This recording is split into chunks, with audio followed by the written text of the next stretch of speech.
Hi. Hi, everyone. I hope that you can hear me properly and you'll be able to see the screen that I'm sharing. This is kind of a real weird, awkward situation where I'm talking to you on the screen where I would have usually been in front of you in the same room.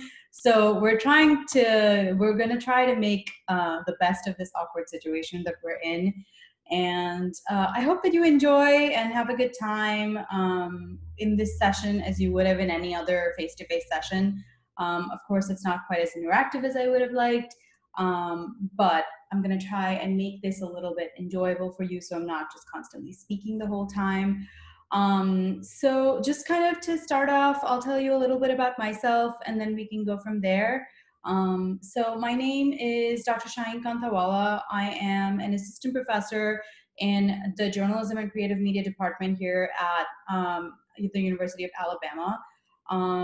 This is kind of just a primer to who I am. I am a researcher and a professor, and my primary focus is sort of within the space of health technologies and media effects. So I sort of look at how people use the technologies that they have access to already to sort of manage their health on a day-to-day basis. That's one of the things that I largely focus on. It's Before I kind of jump into our topic for today, I just wanted to let you know that I am doing this on Zoom, and so I apologize for any technological mishaps that happen in advance. I'm hoping there won't be anything. I'm hoping my screen records correctly, including all of the other links that I have in my presentation as well. But if they don't, or even if you have any questions or anything else about any of the stuff that you learn about today or we talk about today, please feel free to reach out to me. My email is at the end of this presentation. I'll go over it once again in more detail then. Yeah, you have my name and you have my information. And so kind of to just start off, today we're going to be talking about TikTok, but more specifically in the context of if your doctor or your health provider or any medical person that you know is on this platform. You are all, from what I've been told, you're all about high school aged. So I'm assuming a lot of you are users of the TikTok app. And if not, you are probably familiar with at least some, if not all of the social media platforms that are out there. So just to kind of take a step back or a few steps back, I presented this and contextualized today's conversation based on TikTok, but the fact of the matter remains that TikTok is just one of the few social medias that actually have medical personnel on them. As social media became more and more popular, we kind of kept seeing an increase in medical professionals on these platforms, and we'll talk about that a little bit in the future. But I wanted you all just to kind of take a quick moment to think about whether you have seen any medical professional that you know on your TikTok interface or other social media platforms, even if it's not someone you know personally, if they're medical professionals, and kind of give a thought to the kind of content that they're producing and maybe reflect a little bit on like what is the reason that medical professionals are even on this platform, right? Because it's sort of weird.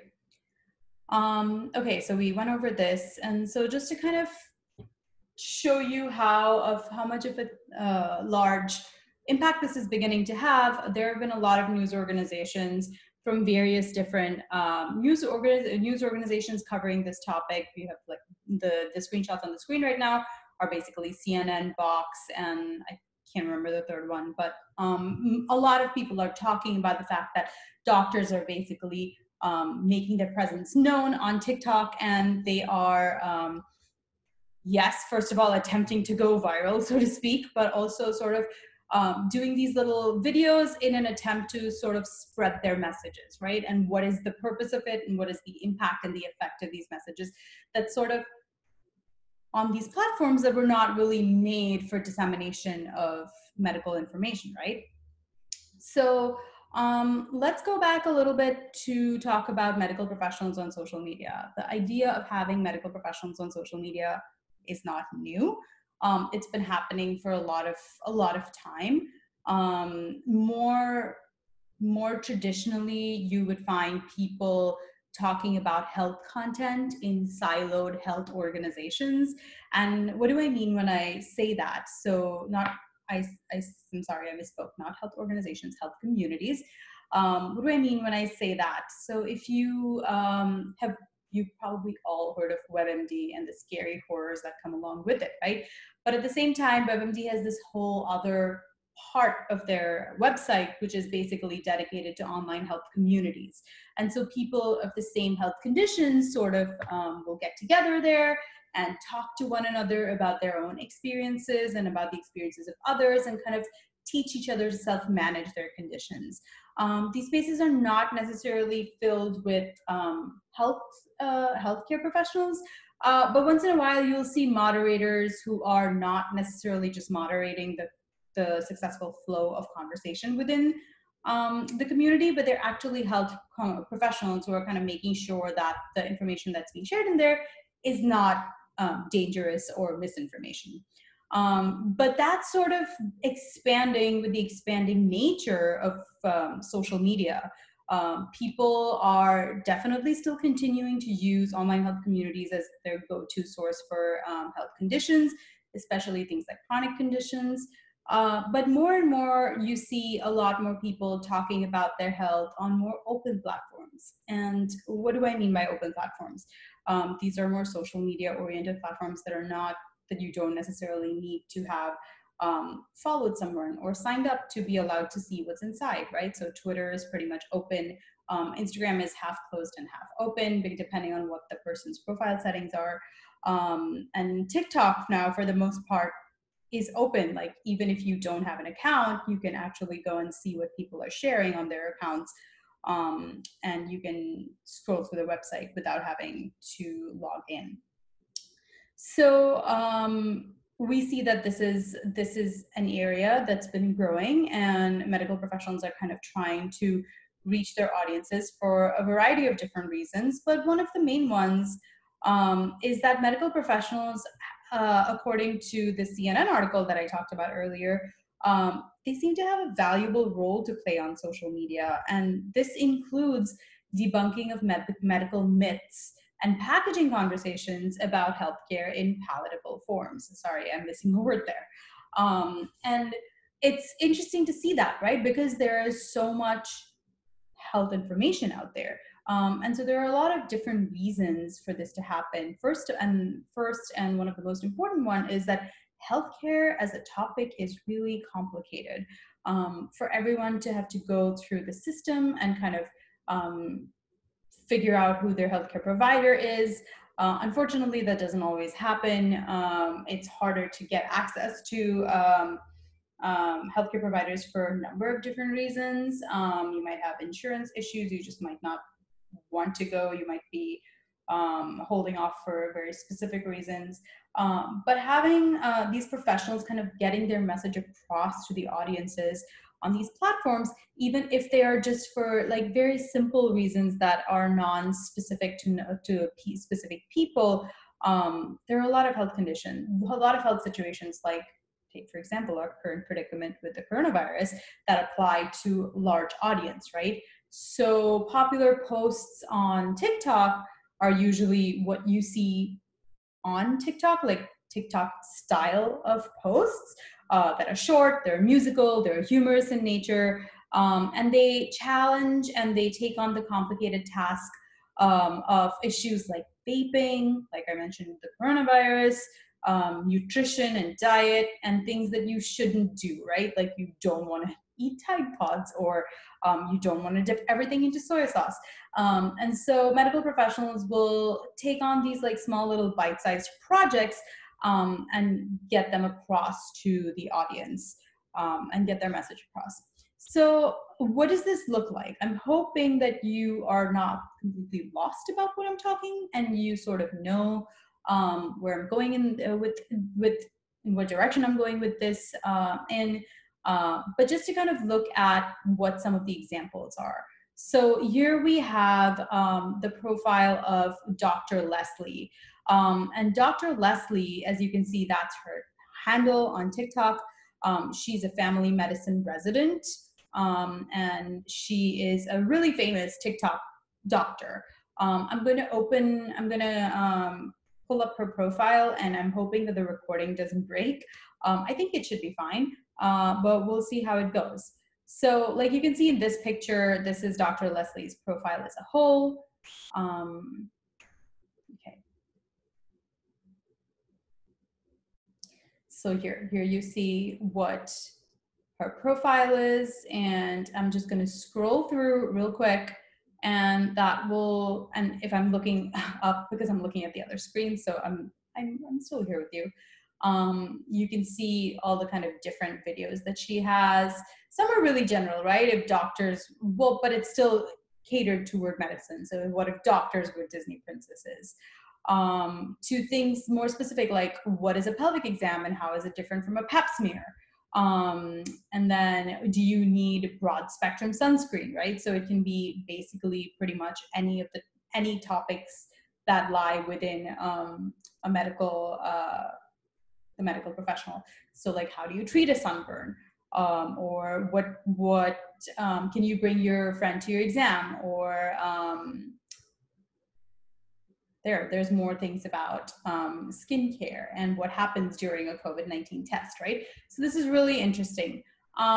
So Dr. Leslie's TikToks on specifically vaping associated lung diseases drew over like 3 million viewers and posts, not posts, but views, and then she had posts on HPV and the flu, and all of that has reached broad audiences as well. So see, this is, if we look at it real quick, is her post about the vaping, and the lung. I just found x-ray images of a person who has the new mysterious disease associated with vaping. I'm going to walk you through what it looks like. It's pretty shocking. Here's a normal chest x-ray for reference. This is the trachea or the breathing tube. These kind of dark areas are your lungs. Your ribs are the white lines. And then this right here is the heart. So this is the chest x-ray of the person who has the new mysterious disease associated with vaping. Again, normal lung tissue should be dark like that. The rest of the lungs are completely whited out on both sides. You can hardly even see the border of the heart here. This can be associated with inflammation, fluid in the lungs, infection, bleeding, or a combination of multiple of those. That's a pretty gnarly chest x-ray, and I would not want to have that disease. If you're thinking about quitting, now's the time to do it. Check out the rest of my videos for more information. I just found... So this was a more serious one, kind of, where she presented the facts and she showed like proof of what a lung x-ray of a person who doesn't vape versus one who does vape, right? But then you have some more like fun ones. So they're shorter, they incorporate TikTok dances, and they still get the message across.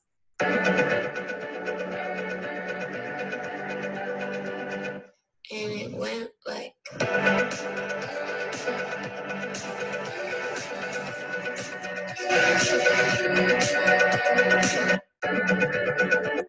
So you see, like, in a matter of a few seconds, she got the message across that if you're a child, you need about 60 minutes of exercise, or just kind of need to move your body that much on a day-to-day basis. And if you're an adult, you need about 30 minutes of movement. And then she kind of listed a few activities that could be counted as body movement, and that includes TikTok dances, right? So that was the post where she advised viewers to burn calories by sort of using viral TikTok dances, and that video sort of went viral. And of course, viral means different things in the context of different people.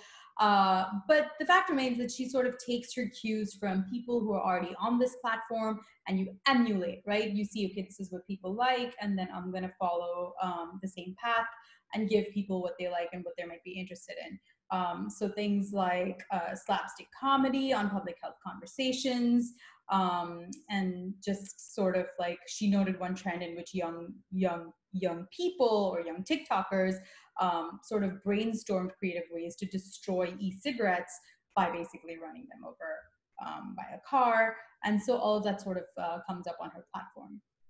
But then In addition to this, you also have other medical professionals who use this platform. So for example, let's look at this video we have of this medical staff doing a more familiar TikTok dance.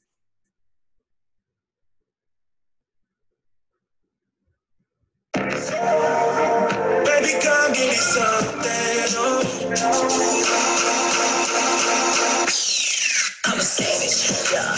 Classic, bougie, ratchet, yeah. Sassy, moody, coronavirus. So that was just kind of silly. It was like medical professionals from this hospital. They're sort of doing the savage dance, and they're talking about coronavirus, but not really talking about it, just mentioning it. So I want you to kind of think to yourself about what it is that you feel when you look at this video. What is the thought that crosses your mind? And just sort of from my own conversations with my students and other younger people I know, the answer often is, that's really cringy. Why are they doing this? This is crazy. Why are there medical professionals on this platform? And why are they doing TikTok dances? And that's sort of the nature of the game, right? Like you have to balance this space where, all right, you're kind of trying to do this one thing, but at the same time, a lot of the people viewing your messages and your posts are going to definitely think that it is cringy. But one of the TikTok doctors, I guess, Dr. Danielle Jones, that I read about in one of the news articles I mentioned earlier, has racked up to about 11 million views, right, from her posts. And the comments to these posts are a wide range, and they range from things like, oh, this slaps and it's great, to and more eye-rolling, like, thanks for the advice, mom, or like, ma'am, I am 14 years old, like, I don't need this right now. And so it's like a wide range of what the experiences are. And so the question arises, if it's cringy and you don't really know what kind of feedback you're going to get, why are people doing this? We talked earlier about how the medical professionals have a valuable role to play on social media by debunking medical myths. And so this is more of the same thing, right? Basically, it helps in demystifying the medical profession. The medical profession is like this black box. People don't really know what's going on the inside. Oftentimes, our perceptions of medicine are that if something is wrong, you'll go to the doctor and they will 95% have some sort of solution to you and fix you. But that's not necessarily what medicine is, right? Each person is trying to kind of interpret the symptoms that you tell them and trying to help you to the best of their abilities. I'm not a medical doctor. I don't know how this works, but this is for people like you and me, for that matter, that they're trying to get these messages across. And more importantly, medical professionals are hopeful that TikTok could help develop a trust in the medical community for young people, right? It helps humanize doctors. They want to kind of make sure that their audiences, younger audiences, know that medicine and medical practice and doctors are not something to think of as dangerous people who are going to lie to you for their own benefit. They're trying to kind of get to your level and make sure that you don't ignore science and health advice, and sort of do your best to look after yourself in the best possible way. But the third point on here is this interesting, if not surprising, pushback that a lot of doctors encounter, right? And so we talked about a very mellow version of pushback in terms of like, people are like, oh, this is really cringy, I don't want to watch this, or why is this happening? It's awkward. But then you have this other form of pushback, which is not so harmless. It's not just like, oh my God, you are cringy and don't do this, but it's actual hate. And it's dangerous even. So let's look at some of that. So I don't know if many of you are familiar with this video. This is a screenshot from Twitter, from Dr. Nicole Baldwin's profile on Twitter. But basically the video that I'm about to play in just a moment was shared on her TikTok, and then she shared it to Twitter as well, to sort of break the pre-existing disinformation around vaccines, right? So let's watch this first and then we'll chat about it really quick.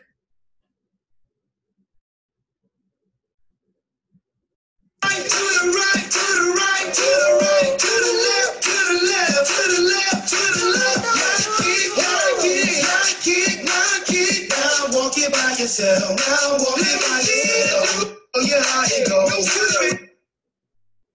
Okay, so it was really short. It was just a few seconds long, and you see that she sort of does this little dance on a famous song where she goes around pointing all of the different diseases that vaccines actually prevent and save our lives from, and then concludes it by saying that vaccines don't cause autism. It's silly and it might be cringy to some, but it's cute, and it kind of gets the message across in this small bite-sized format where people don't have to spend a lot of time decoding it and trying to understand it. But what happened once she did this, right? As soon as she kind of put the message out there that vaccines don't cause autism, her accounts on Twitter, Facebook, and Yelp were basically flooded with threatening comments that labeled her as public's enemy number one, and even things like, and even messages like things like "dead doctors don't lie," right? That's like violent threat against a person. So it was so horrifying that a team of volunteers that was helping her monitor her social media had to ban some 5,200 users from her Facebook account, from her Facebook profile in recent weeks. But she had started out by feeling enthusiastic about the opportunity that TikTok provided to kind of reach younger audiences and get the message across. This sort of harassment had given her pause and made her rethink some things. And so it's sort of dangerous and scary about like what's at stake, because medical professionals might make their own move and try to get across the message to the wider audience, but it might, at what cost, essentially. And then another way to look at this is sort of how do we know, right? Like I mentioned a number of doctors over here, they have medical backgrounds and medical degrees, but the fact remains that you don't really know the person that you are watching, whether they actually have the degrees that they claim.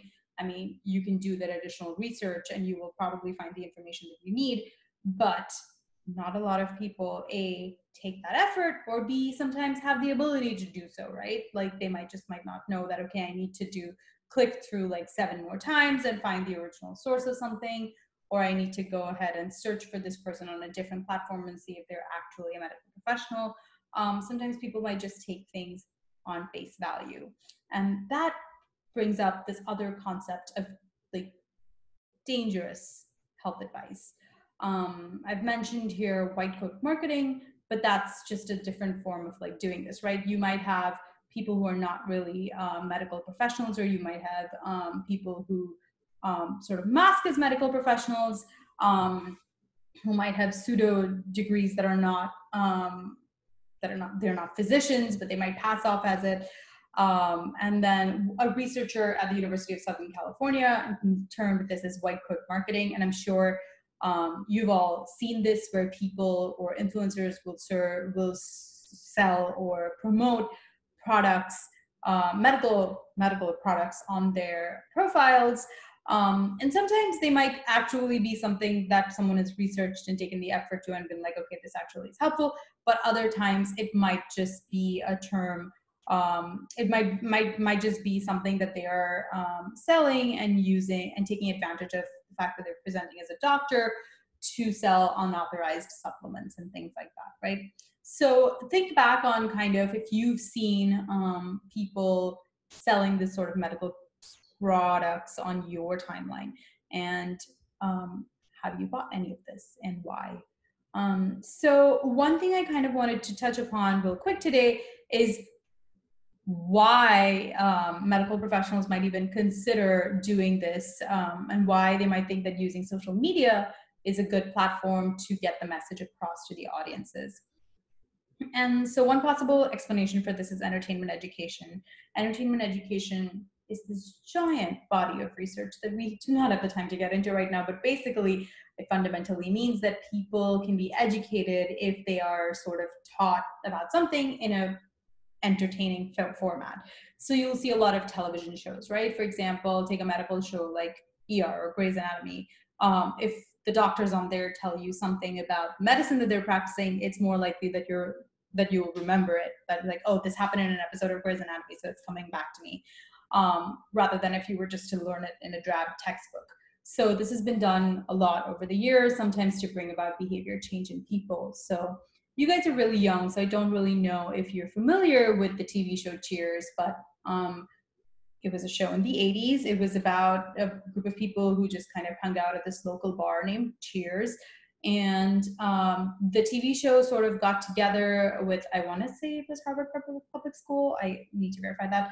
And they came up with this campaign because to encourage people to not go home after drinking at Cheers by driving by themselves. So they came up with this concept of the designated driver alongside, like together. And that concept became so popular that a designated driver is today a day-to-day concept that we all know about and keep in mind. So basically, it's the concept of embedding educational or persuasive messages in content of entertainment, film or radio or TV or things like that. So why does this work? And in part, it's just because people learn from model behavior. If it's someone that you look up to, if someone whom you aspire as a model person, then you're probably going to emulate or imitate their behavior. So if you think that a doctor who is similar to you in any sort of way, then you might be more likely to believe them. Good behavior can be punished, can be rewarded, bad can be punished. That's something that you can see from entertainment. And the last thing is sort of parasocial entertainment, interaction, which basically means that people who view other people on entertainment platforms can form this one-sided relationship. So it's not a social as much as a parasocial relationship. And then you sort of feel like, oh, this person is telling me to do this thing. I should do it because I feel like I have a bond with them. And that happens a lot with influencers, right?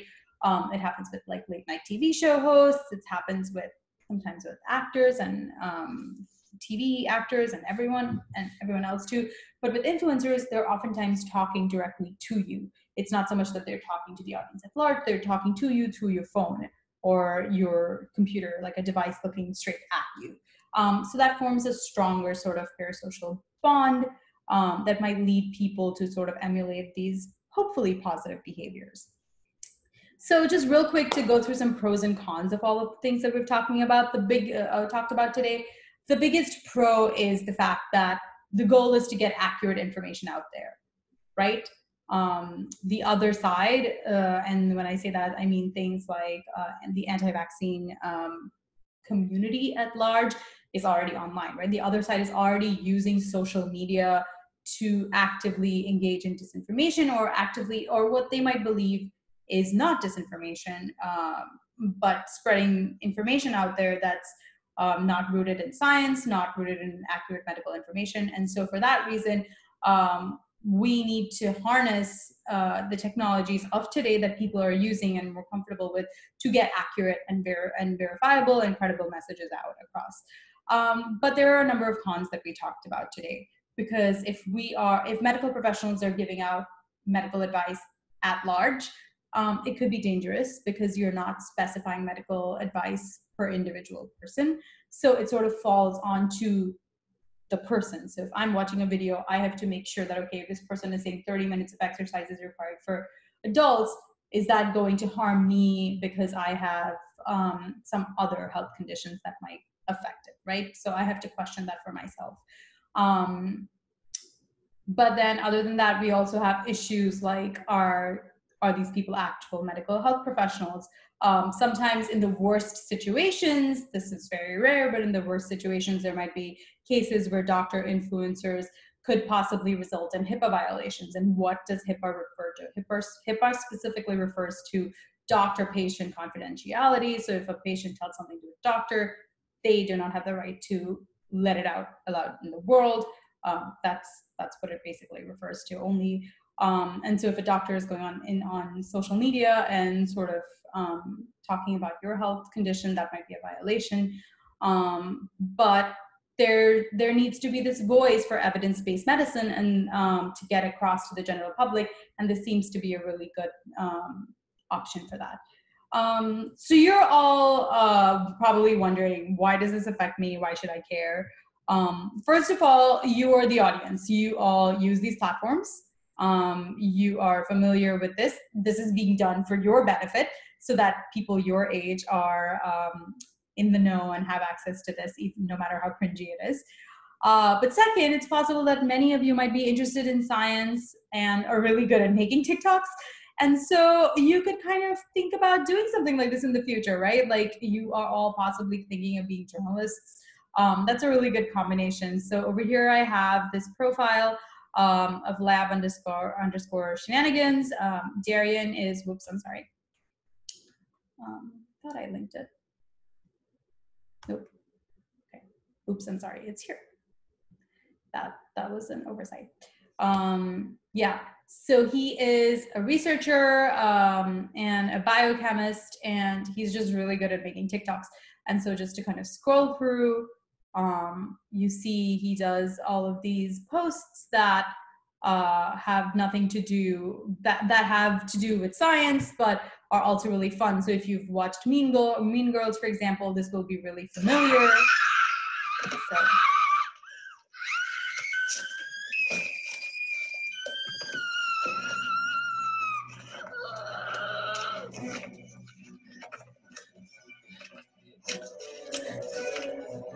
This girl is the nastiest skank bitch I've ever met. Do not trust her. She is a ugly slut.